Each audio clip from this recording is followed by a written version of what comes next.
You're watching Fugitive Red Eye, and welcome to another episode of Bootlegs, the series where my friend, who we refer to as Bootman Bill, allows me to showcase part of his bootleg collection. As you can see, today we're looking at the series Another, the Malaysian DVD release. As you can see, this contains episodes 1 through 12, as well as the OVA.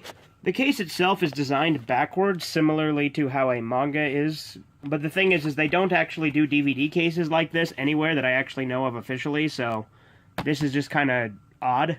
There's the actual disc itself. As far as the description on the back of the case, it says 25 years ago, in a third-year classroom of a middle school, there was a student named Misaki. As an honors student, who was also good at sports, the charming girl was popular with her classmates. When she suddenly died, her classmates decided to carry on as if she was still alive until graduation. Then in the spring of 1998, a boy named Sakakibara Koichi transfers to the class, and he grows suspicious of the fearful atmosphere in that classroom. In particular, there is a beautiful, aloof girl named Mei Misaki, who wears an eye patch and is always alone drawing pictures. Couple interesting things about that. They have the Japanese way that the name is arranged for Koichi. They have Sakakibara Koichi, but then when they get to Misaki, they say Mei Misaki instead of Misaki Mei, so they're not consistent with the naming conventions they're using. So obviously that's one sign this is a bootleg. Obviously, I know it's a bootleg because I'm very familiar with this bootleg release company, and anytime it says Volume 1 through 12 end, that's just not good grammar at all. And there are a couple of issues with that description. It's fairly accurate, but there's a couple of mistakes in it.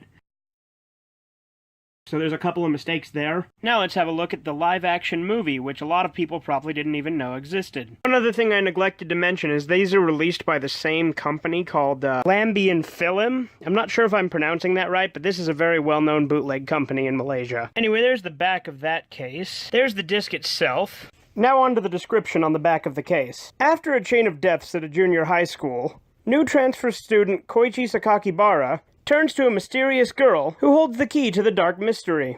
In the spring of 1998, 15-year-old Koichi Sakakibara's father goes abroad, and Koichi Sakakibara goes to live with his Aunt Reiko, who lives in a mountain region.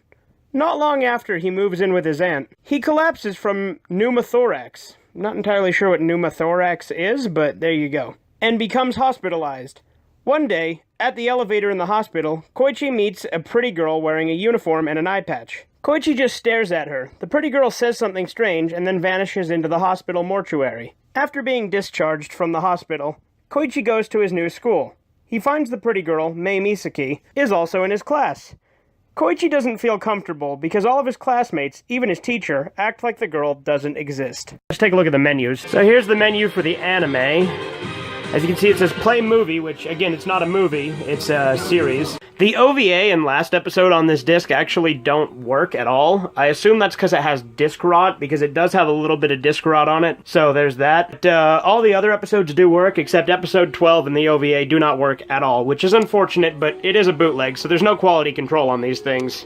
And as you can see in the setup, they have Chinese, English, or Malay subtitles. They do not have an audio option because it just has the original Japanese dub. Now for the live-action movie, as you can see, it has play, trailers, spin-off. What's spin-off? There's making of, there's several making of parts, trailers, event footage, movie spot. There's actually a lot of bonus features on this for a bootleg. I'm actually impressed. Alright, so as far as that goes, that spin-off is an hour and 15 minutes, so it's a whole other movie. Well, that's interesting. Anyway, that's a lot of bonus features. That's pretty cool. But yeah, there's not as many options for, like, setup and stuff here.